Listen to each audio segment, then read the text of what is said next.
Assalamualaikum warahmatullahi wabarakatuh.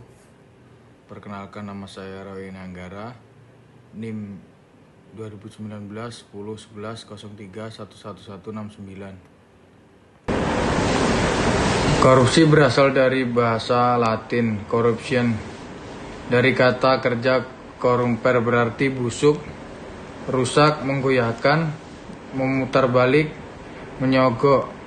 Menurut Transparansi Internasional adalah perilaku pejabat publik, baik politikus atau politis maupun pegawai negeri, yang secara tidak wajar dan tidak legal memperkaya diri atau memperkaya mereka yang dekat dengannya, dengan menyalahgunakan kekuasaan publik. Menurut Pasal 3 Undang-Undang Nomor 31 1999, korupsi yaitu setiap orang yang dengan tujuan menguntungkan diri sendiri atau orang lain atau suatu korporasi menyalahgunakan kewenangan, kesempatan atau sarana yang ada padanya karena jabatan atau kedudukan yang dapat merugikan keuangan negara atau perekonomian negara. Menurut Syed Hussein Alatas, ciri-ciri korupsi antara lain sebagai berikut. 1. Korupsi senantiasa melibatkan lebih dari satu orang. 2. Korupsi pada umumnya dilakukan secara rahasia, kecuali korupsi itu telah merajalela dan begitu dalam sehingga individu berkuasa dan mereka yang berada dalam lingkungannya tidak tergoda untuk menyembunyikan perbuatannya. 3. Korupsi melibatkan elemen kewajiban dan keuntungan timbal balik. 4. Kewajiban dan keuntungan yang dimaksud tidak selalu berupa uang. 5. Mereka yang mempraktekkan cara-cara korupsi biasanya berusaha untuk menyelubungi perbuatannya dengan berlindung di balik pembenaran hukum. 6. Mereka yang terlibat korupsi menginginkan keputusan yang tegas dan mampu untuk mempengaruhi keputusan itu. 7. Setiap perbuatan korupsi mengandung penipuan biasanya dilakukan oleh badan publik atau umum. 8. Setiap tindakan korupsi adalah suatu pengkhianatan kepercayaan. Dasar hukum tindak pidana korupsi. Korupsi sebagai tindak pidana yang telah diatur KUHP yang kemudian diubah, diperbaiki, dan ditambah melalui berbagai peraturan perundang-undangan di Indonesia yang dapat disebutkan sebagai berikut. 1. Peraturan Penguasa Militer Nomor PRT /PM/06/1957 dikeluarkan oleh Penguasa Militer Angkatan Darat dan berlaku untuk daerah kekuasaan Angkatan Darat.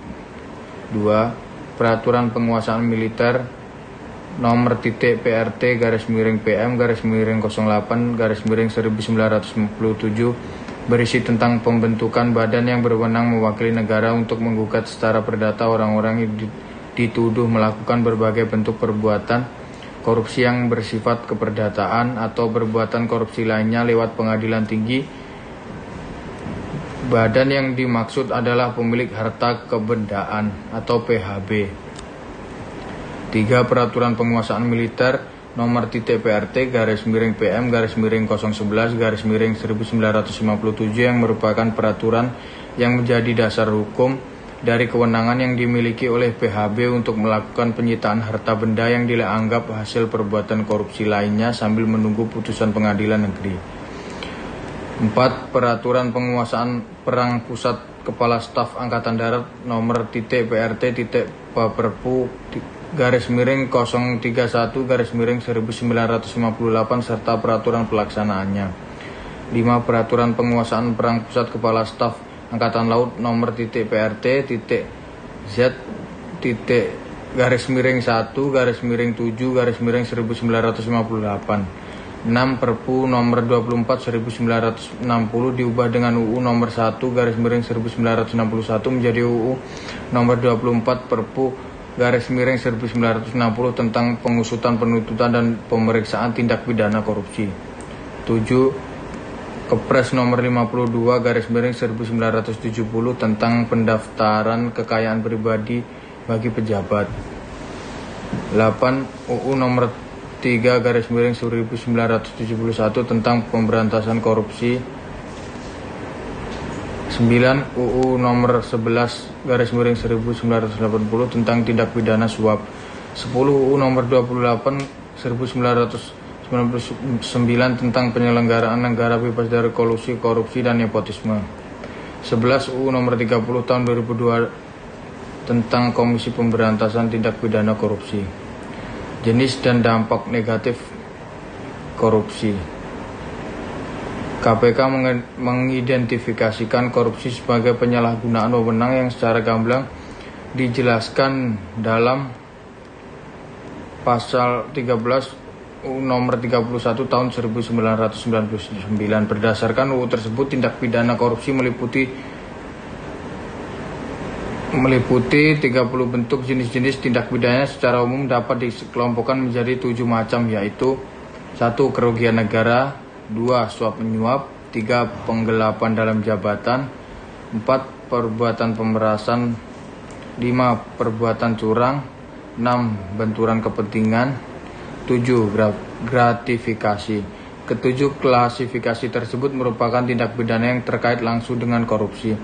Di samping itu, juga ada beberapa tindak pidana yang lain secara tidak langsung berkaitan dengan tindak pidana korupsi, yaitu merintangi pemeriksaan perkara korupsi, 2. Tidak memberikan keterangan yang tidak benar, 3. Bank yang tidak memberikan keterangan rekening tersangka, 4.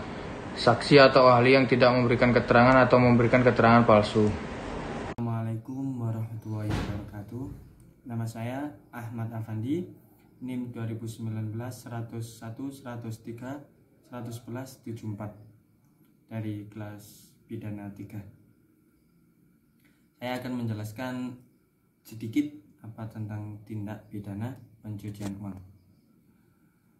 Pencucian uang sendiri adalah suatu perbuatan merubah dan menyembunyikan uang tunai atau sesaat yang diperoleh dari suatu kejahatan yang terlihat seperti berasal dari sumber yang sah. Dana haram tidak bersifat seperti dunia dan umumnya, karena dana ini dapat merusak pasar, merugikan peserta pasar yang sah, dan selalu tidak memberikan kontribusi terhadap pembangunan ekonomi jangka panjang dan stabilitas pasar tempat di mana dana tersebut tersembunyi. Tindak pidana pencucian uang itu sendiri ada 3 pengertian, yakni yang pertama dalam bab 1 ketentuan umum pasal 1 Undang-Undang Nomor 25 Tahun 2003 adalah perbuatan menempatkan, mentransfer, menyebarkan, membelanjakan, menyumbangkan, menitipkan, membawa keluar negeri, menukarkan, ataupun perbuatan lainnya. Sedangkan yang nomor 2 atas harta kekayaan yang diketahui atau patut diduga merupakan hasil tindak pidana atau korupsi. Yang ketiga dengan maksud untuk menyembunyikan atau menyamarkan asal usul harta kekayaan sehingga seolah-olah menjadi harta kekayaan yang sah. Sedangkan pengertian menurut harta kekayaan menurut pasal 1 angka 4 Undang-Undang Nomor 25 Tahun 2003 adalah semua benda bergerak atau tidak bergerak, baik yang berwujud maupun tidak berwujud. Tindak pidana pencucian uang dirumuskan dalam pasal 3 ayat 1, pasal 6 ayat 1, dan pasal 7. Dalam pasal 3 ayat 1 berbunyi setiap orang yang dengan sengaja menempatkan harta kekayaan yang diketahuinya atau patut diduganya merupakan hasil tindak pidana ke dalam penyediaan jasa keuangan baik atas nama sendiri atau atas nama pihak lain. B. Mentransfer harta kekayaan yang diketahui atau patut diduga merupakan hasil tindak pidana dari suatu penyediaan jasa keuangan yang lain baik atas nama sendiri maupun nama pihak lain. C. Membayarkan atau membelanjakan harta kekayaan yang diketahui atau patut diduga merupakan hasil tindak pidana baik diri sendiri maupun atas nama pihak lain. D. Menghibahkan atau menyumbangkan harta kekayaan yang diketahuinya atau patut diduga merupakan hasil tindak pidana baik atas diri sendiri maupun orang lain. Menitipkan harta kekayaannya yang diketahuinya atau patut tersebut diduga tindak pidana baik atas nama sendiri maupun orang lain. F. Membawa keluar negeri harta kekayaan yang diketahuinya atau dugaan hasil dari tindak pidana. G. Menukarkan atau perbuatan lainnya atas harta kekayaan yang diketahui atau patut diduga merupakan hasil tindak pidana dengan mata uang atau surat berharga lainnya.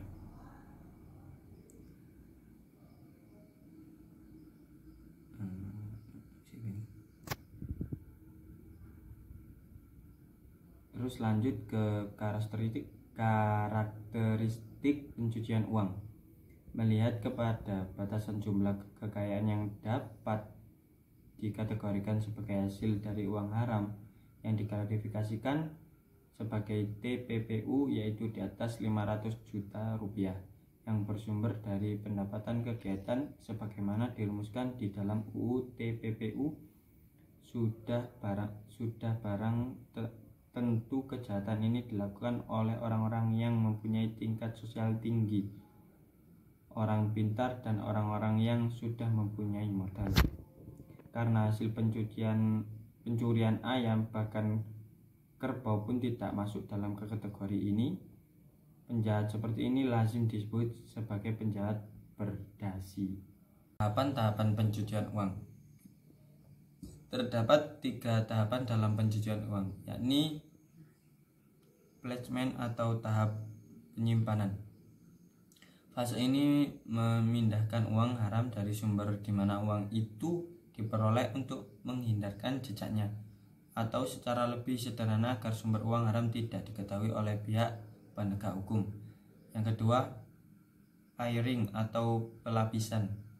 Selalu terdapat hubungan antara placement dan layering, yaitu bahwa setiap produser placement, yang berarti mengubah lokasi fisik atau sifat haram dari uang itu, adalah salah satu bentuk layering strategi. Pada umumnya meliputi mengubah uang tunai menjadi aset fisik seperti membeli kendaraan, rumah, dan lain-lain. Ketiga, yaitu integration atau pengubahan. Mengintegrasikan dana dengan cara legitimasi ke dalam proses ekonomi yang normal. Hal ini dilakukan dengan cara menyampaikan laporan palsu yang menyangkut pinjaman uang ke semua perbuatan dalam proses pencucian uang haram ini memungkinkan perbuatan menggunakan dana yang begitu besar dalam rangka mempertahankan uang lingkup kejahatan mereka. Penanganan tindak pidana pencucian uang. Yang pertama, tindak pidana pencucian uang berkaitan dengan pidana umum. Pasal 30 Undang-Undang Nomor 25 Tahun 2003 menentukan bahwa penyidikan, penuntutan, dan pemeriksaan di sidang pengadilan terhadap tindak pidana sebagai dimaksud dalam undang-undang ini dilakukan berdasarkan ketentuan dalam hukum acara pidana, kecuali ditentukan lain dalam undang-undang ini. Yang kedua, tindak pidana pencucian uang yang berkaitan dengan pidana lainnya. Ketentuan di dalam pasal 2 ayat 1 Undang-Undang Nomor 25 Tahun 2003 dirumuskan bahwa hasil tindak pidana adalah harta kekayaan yang diperoleh dari tindak pidana korupsi, penyuapan, dan seterusnya sampai dengan huruf F, yaitu tindak pidana lainnya yang diancam dengan pidana penjara 4 tahun atau lebih. Dalam penjelasan tadi mungkin bisa disimpulkan sebagai tindak pidana pencucian uang merupakan tindak pidana di bidang ekonomi yang jelas-jelas merupakan bagian dari tindak pidana korupsi, tindak pidana penyuapan, di mana hasil harta kekayaannya merupakan semua benda bergerak atau tidak bergerak, baik yang berwujud maupun tidak berwujud, disebutkan dalam pasal 1 angka 4 Undang-Undang Nomor 25 Tahun 2003. Tahapan dalam tindak pidana pencucian uang meliputi placement atau tahap penyimpanan, layering atau pelapisan, dan integration atau penggabungan. Hubungan tindak pidana pencucian uang dengan tindak pidana korupsi. Perbuatan tindak pidana korupsi merupakan pelanggaran terhadap hak sosial dan hak-hak ekonomi masyarakat, sehingga tindak pidana korupsi tidak dapat lagi digolongkan sebagai kejahatan biasa, melainkan telah menjadi kejahatan luar biasa, extraordinary crimes, sehingga dalam upaya pemberantasannya tidak dapat lagi dilakukan secara biasa, tetapi dibutuhkan cara-cara yang luar biasa atau extraordinary crimes. Selain mengambil hak-hak sosial dan ekonomi sudah pasti sangat merugikan masyarakat, aparat juga sangat disulitkan dalam hal melacak hasil korupsi tersebut, sebab seringkali dilakukan pencucian uang oleh para koruptor. Pencucian uang seringkali dilakukan dengan cara memasukkan hasil kejahatannya tersebut ke dalam sistem keuangan. Tindak pidana pencucian uang termasuk bentuk tindak pidana khusus yang memiliki hubungan dengan berbagai macam kejahatan.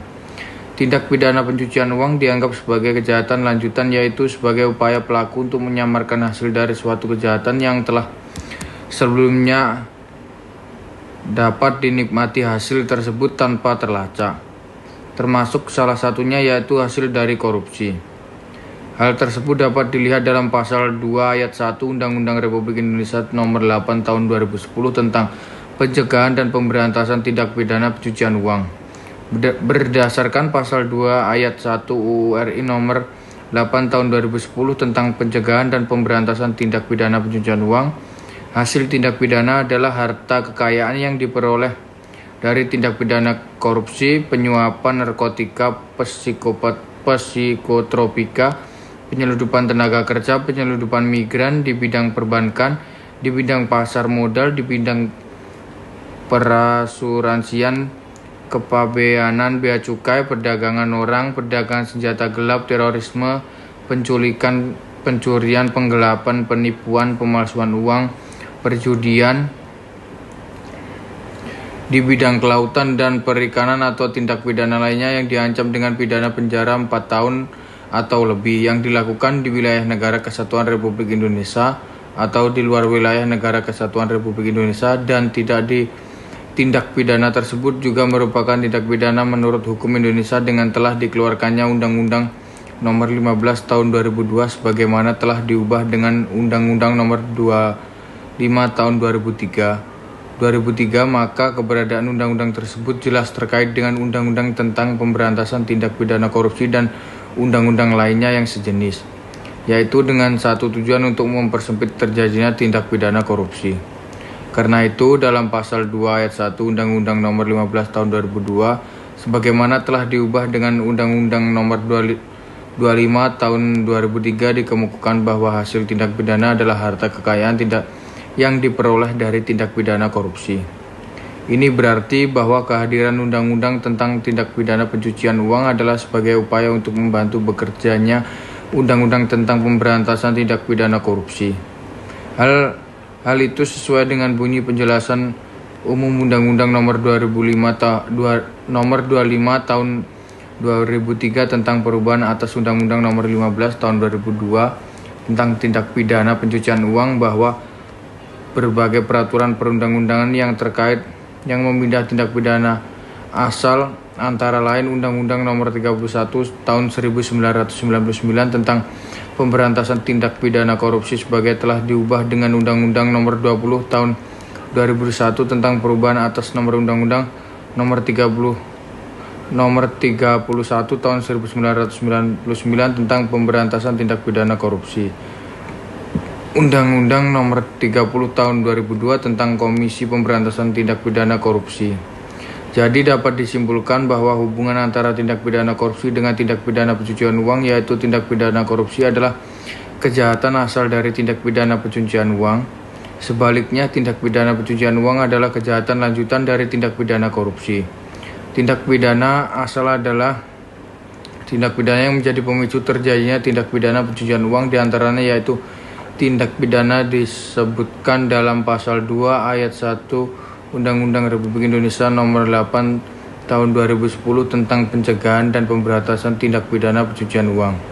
Tindak pidana asal diantaranya korupsi, penyuapan narkotika, psikotropia, penyelundupan tenaga kerja, penyelundupan migran di bidang perbankan, di bidang pasar modal, di bidang perasuransian, kepabeaan bea cukai, perdagangan orang, perdagangan senjata gelap, terorisme, penculikan, pencurian, penggelapan, penipuan, pemalsuan uang, perjudian, prostitusi, di bidang perpajakan, di bidang kehutanan, di bidang lingkungan hidup, di bidang kelautan dan perikanan, atau tindak pidana lainnya diancam dengan pidana 4 tahun atau lebih. Disebut sebagai tindak pidana asal sebab hasil berbagai macam tindak pidana pasal 2 ayat 1 tersebut berpotensi untuk dilakukannya tindak pidana pencucian uang. Sungguh pun model kejahatan yang menghasilkan uang kotor, yang kemudian uang tersebut diputihkan dengan banyak ragamnya, tetapi pada prinsip uang kotor tersebut berasal dari 3 kelompok kegiatan ilegal, yaitu berikut. 1. Uang yang berasal dari kegiatan kriminal, misalnya uang pencurian, perampokan, penipuan, korupsi atau penyogokan. 2. Uang yang berasal dari penghindaran pajak, misalnya uang hasil penghindaran penggelapan pajak yang dilakukan oleh Cayman Island dan lain tax haven countries. 3. Uang yang berasal dari penyimpangan berbagai aturan, misalnya uang hasil kegiatan penyimpangan di bidang ekspor-impor, seperti pemalsuan dokumen, pemalsuan volume barang, penyelundupan atau bea masuk atau pajak ekspor. Keterkaitan tindak pidana korupsi dengan tindak pidana pencucian uang sangatlah erat. Hal tersebut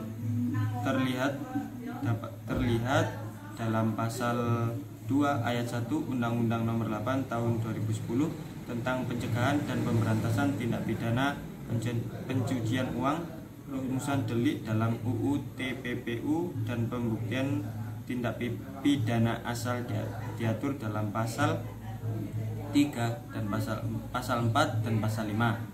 Bahwa dari rumusan pasal-pasal tersebut di atas nampak bahwa tindak pidana pencucian uang terdapat karakteristik khusus yang berbeda dengan tindak pidana lainnya, yaitu bahwa tindak pidana pencucian uang merupakan flow up crime, sedangkan hasil kejahatan yang diproses pencucian uang disebut sebagai covert crimes atau paradise crime. Maka bila dilihat dalam kronologi perbuatan tindak pidana tersebut adalah kejahatan yang hasilnya dilakukan atau diproses pencucian uang yang diatur dalam UU TPPU dalam pasal 2, yaitu terdiri dari 26 jenis kejahatan dan ditambah semua kejahatan yang ancaman pidananya 4 tahun ke atas. Selain itu, perlu pula dipahami bahwa pencucian uang adalah kejahatan lanjutan yang terjadinya sangat tergantung pada adanya kejahatan asal. Meskipun antara keduanya masing-masing dikualifikasikan sebagai kejahatan yang berdiri sendiri, sehingga oleh karenanya dalam memeriksa sebaiknya bersamaan dan dibuat dalam satu berkas dengan susunan secara konkret atau kumulatif. Pemahaman ini akan bersifat masing-masing kejahatan baik maupun harus dibuktikan karena mengacu pada keharusan dari ketentuan pasal tersebut di atas bahwa tindak pidana korupsi merupakan salah satu dari jenis tindak pidana asal yang berkaitan dengan tindak pidana pencucian uang. Tindak pidana asal adalah tindak pidana yang memicu terjadinya tindak pidana pencucian uang. Jadi tindak pidana pencucian uang itu terjadi akibat adanya dengan tindak pidana korupsi tersebut. Mungkin itu saja yang bisa saya sampaikan, kurang lebihnya mohon maaf. Assalamualaikum warahmatullahi wabarakatuh.